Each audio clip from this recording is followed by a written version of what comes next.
abençoados, eleitos e amados da graça de Deus. Povo escolhido e amado, estamos de volta aí com mais um tema do nosso estudo aí. O tema desse estudo é: o Deus dos evangélicos é mentiroso.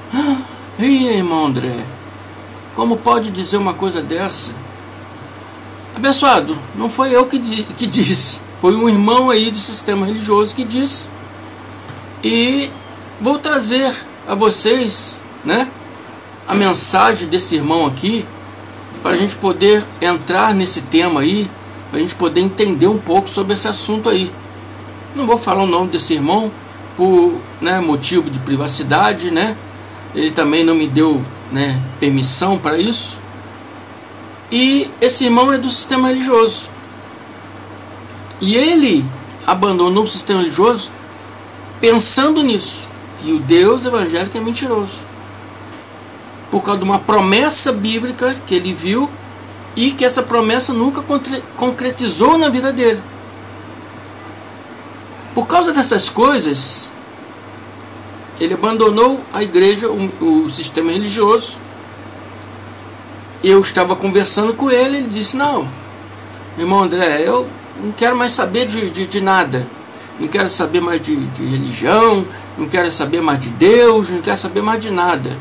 Mesmo explicando, abençoado, a graça de Deus não é uma religião, a graça de Deus é o que o Cristo ensinou para que nós vivêssemos reinando em vida, ainda nesse corpo físico, ainda nessa terra material, sem ser, né, iludido, né, por filosofias e vã sutileza, como diz a Bíblia.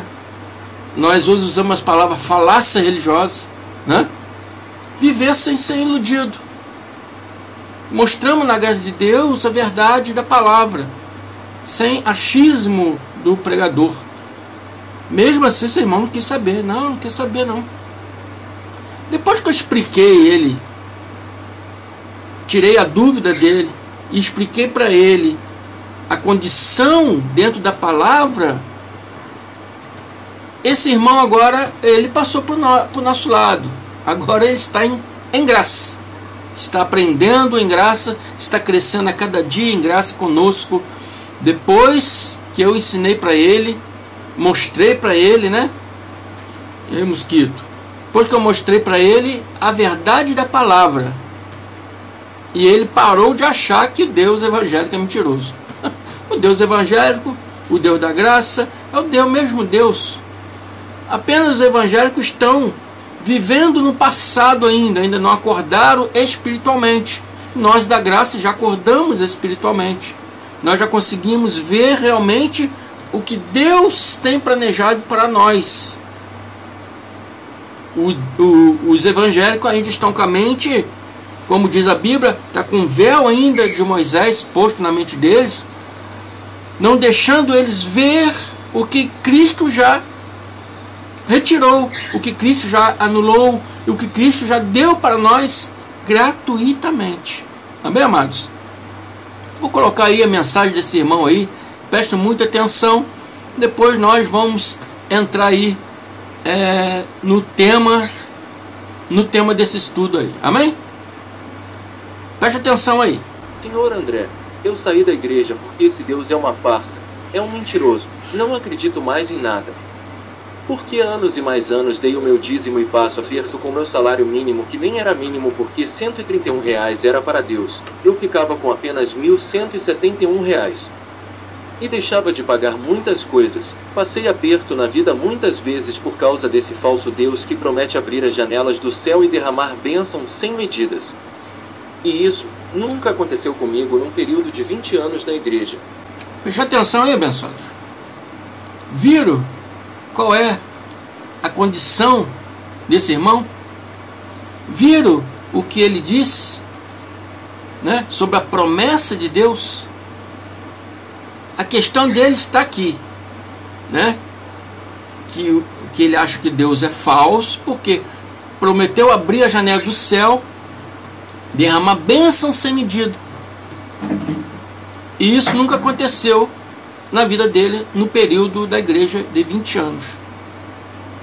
Então vamos entrar nesse tema. Como assim ele tinha essas dúvidas, muitos de vocês que estão me ouvindo já tiveram ou estão tendo. Amém?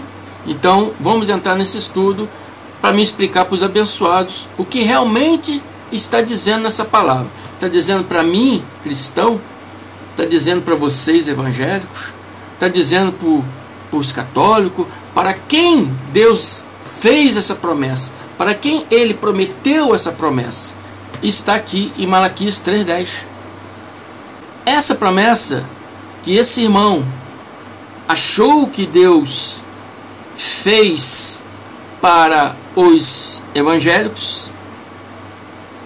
Se você é católico, acha que Deus fez essa promessa para os católicos. Se você acha que Deus fez essa promessa para nós nos dias de hoje, você estará enganado, igual esse irmão estava enganado. Amém? Ele estava enganado. Por causa dessa palavra, ele não quis mais saber de nada, não quis mais saber de Deus, não quis mais saber de nada. Por causa dessa palavra. Esse é o perigo de você aprender uma palavra errada. Esse é o perigo de você aprender uma palavra segundo o achismo do seu pregador. O pregador não pode ter achismo. Ele tem que basear o que na palavra e ver realmente o que a palavra está dizendo. Para quem está dizendo? Em que época disse? Isso tudo se leva em conta quando você é pregador da graça de Deus. Se você diz ser pregador da graça de Deus e traz essas coisas tudo para os dias de hoje, você está errado, meu irmão. Amém? Por isso que a gente sempre diz, preste atenção no texto, não entendeu, procure lá no contexto, para você poder entender para quem está sendo dito aquilo, em que época que estava sendo dito, para que povo que está sendo dito. Isso tudo tem que levar em conta na graça de Deus. E o irmão tirou a dúvida que ele tinha. Graças a Deus hoje não tem mais. Hoje está em graça conosco. Ele não acha mais que Deus é mentiroso. Ele passou até a crer que quem ensinou para ele que é um mentiroso, que o iludiu a vida toda, né? Como está iludindo muito de vocês ainda hoje que me ouve aí. Ele tirou aqui de Malaquias 3:10. E está escrito aqui: tragam o dízimo todo ao depósito do templo, para que haja alimento na minha casa. E ao Deus falando através do profeta Malaquias: tragam o dízimo todo ao depósito do templo, para que haja alimento na minha casa. Ponha-me à prova, diz Yahweh Zebaoth, diz o Senhor do Exército, e veja se eu não vou abrir as portas do céu, as comportas do céu, e derramar sobre vocês tantas bênçãos que não terão onde guardá-las. Então esse abençoado irmão falou: a vida toda eu dei meu dízimo, a vida toda eu paguei meu dízimo, 20 anos de igreja dando meu dízimo, e essas comportas do céu jamais abriram na minha vida. 20 anos, passo aperto. Amém? Então, os abençoados que acreditam nessa passagem com uma perspectiva evangélica, que costuma trazer todas essas coisas para os dias atuais, realmente acreditarão que esse irmão está com razão.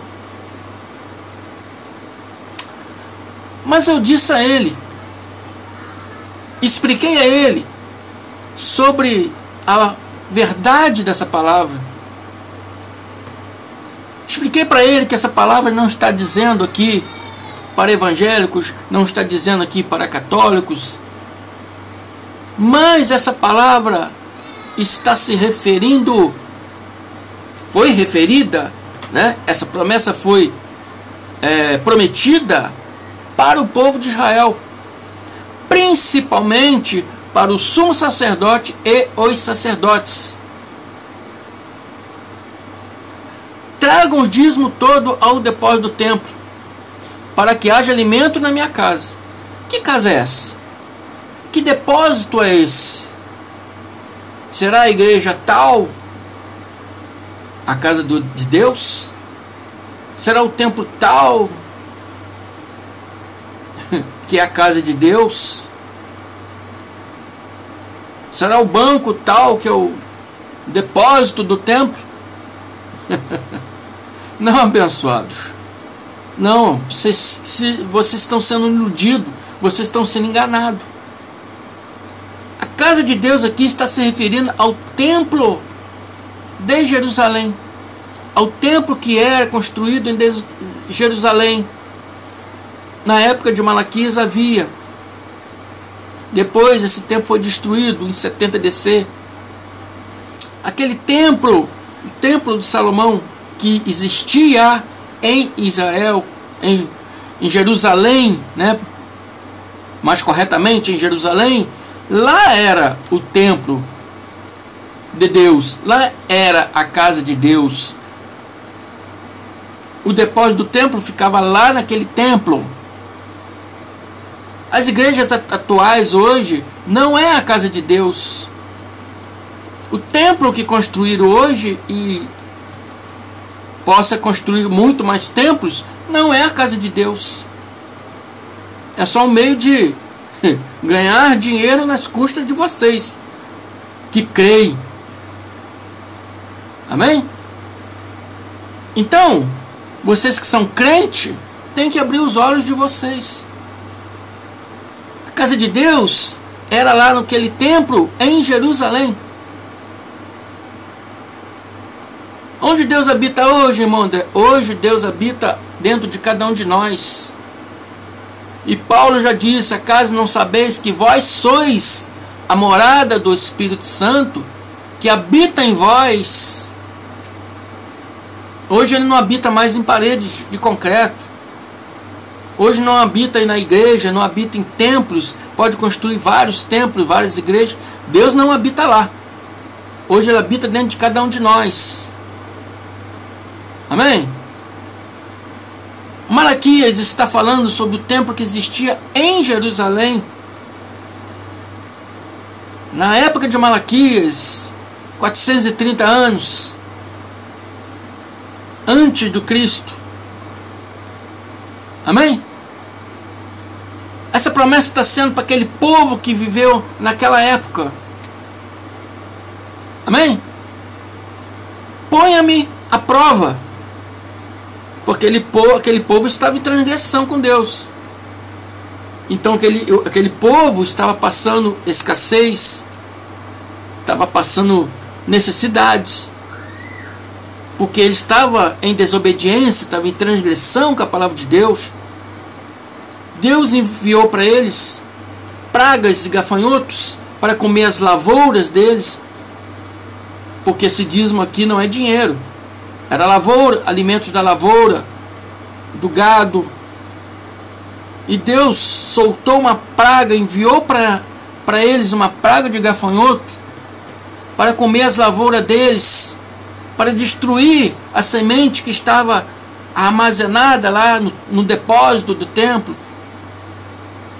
E Deus falou: põe-me à prova, quer dizer, obedeça, faça direito, e vejam se eu não abrir as comportas do céu e derramar sobre vocês tantas bênçãos que não terão onde guardar.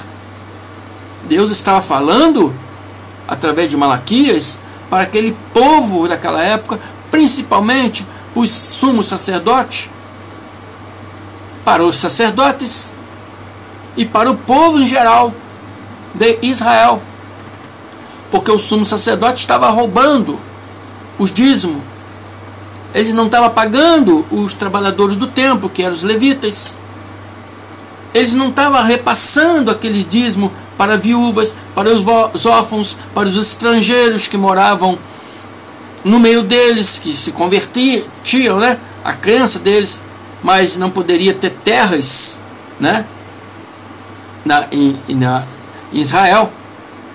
Então o sumo sacerdote tinha o dever, pela palavra de Deus, para repassar do dízimo da dízima, né? Ele recebia o dízimo, daquele dízimo, tirava 10% daquele dízimo, tinha que repassar para os viúvos, para os órfãos, para os trabalhadores, para os estrangeiros, e eles não estavam fazendo isso. Então Deus deu essa praga de gafanhotos para devorar tudo, para que eles passassem necessidade por causa da transgressão, da desobediência deles. Então ele está falando: põe-me à prova, faça direito, e veja se eu não abrir as comportas do céu e derramar bênção sobre vós, que não terão onde guardar. Guardar o quê? As sementes, guardar as hortaliças lá, das hortas deles, das plantações deles. Amém? Malaquias 3:4. Então as ofertas dos evangélicos e dos católicos serão agradáveis aí ao Deus. É isso que está escrito na Bíblia de vocês? Lê aí, vê se está escrito isso. Vê se está escrito que as ofertas dos evangélicos e dos católicos serão agradáveis a Deus. Está escrito isso na Bíblia de vocês? Não estão, pessoal. Está escrito aí. Então as ofertas de Judá e Jerusalém serão agradáveis aí ao Deus, como nos dias passados, como nos tempos antigos. Essa promessa está clara, que se refere ao povo de Israel, principalmente para o sumo sacerdote, para os sacerdotes que estavam roubando o povo. Não está se referindo a evangélico, não está se referindo a católicos, porque católicos também pagam os seus dízimos, né? Essa bênção não foi prometida para nós, para os dias de hoje, nem para você evangélico, nem para você católico, nem para vocês que pagam, que não frequenta lugar nenhum, mas que também pagam os seus dízimos. Essa promessa não é para nós cristão. Essa promessa não é para cristão. Cristão, não existe nenhuma lei de Deus obrigando a cristão dar seu dízimo. Não existe. Isso é invenção dos seus pregadores, é invenção dos seus pastores. Amém? Esse povo de Israel, esses israelitas, a promessa foi feita para eles, para o povo que viveu naquela época, 430 anos antes do Cristo. Amém? Então, aquele povo que estava em transgressão, então a promessa foi dada para eles: pare com as suas transgressões e vão me pôr à prova, e vai ver se eu não abrir as comportas do céu e derramar sobre vós bênçãos sem medidas, que não terão onde guardá-las. Eu, no 11, impedirei que as pragas, por isso que eu estou falando, gafanhotos. Deus jogou uma praga de gafanhotos para devorar as lavouras deles. E ele disse: põe-me à prova, façam direito, e vocês verão se eu não impedir as pragas que devoram as suas colheitas e as videiras dos campos. Amém?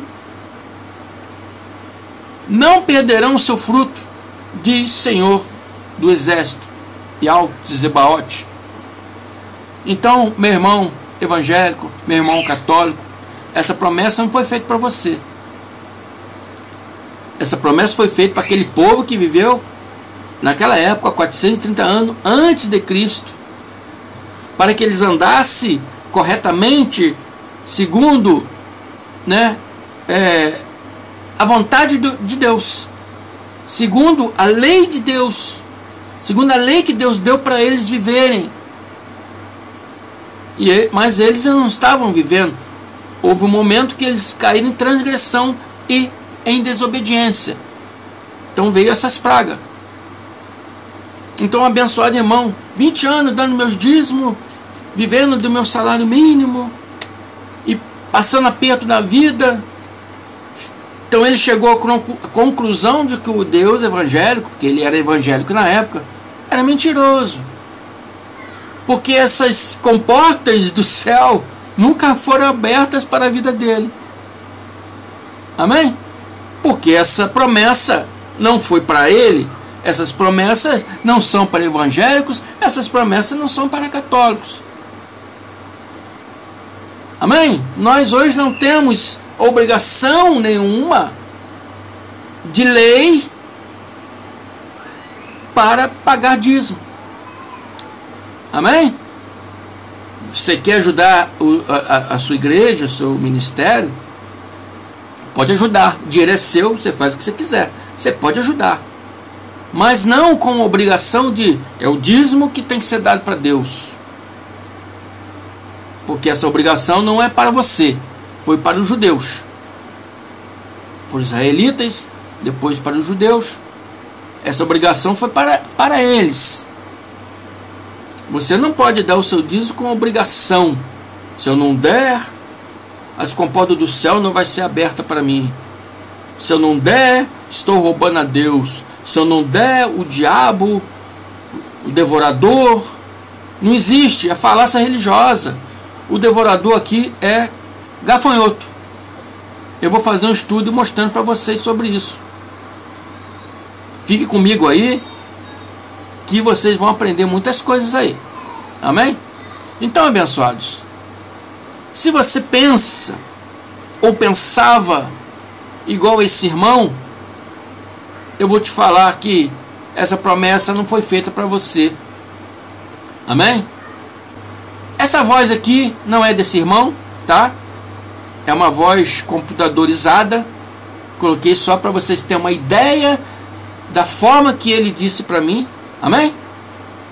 Então, abençoados, continuem conosco. Se não é inscrito, se inscrevam. Se estão me vendo a primeira vez e gostaram, se inscrevam, compartilhe, indique mais pessoas para se inscrever, ajude aí o nosso canal, amém? Que estamos aí num recomeço aí, né? Porque, como eu já disse, alguns já sabem, outros que não sabem, eu tinha um outro canal aí, perdi o acesso nele e recriei esse novo canal. Então ajuda nós a crescermos novamente aí, nesse recomeço nosso aí, amém? Muito obrigado, até a próxima, graça e paz.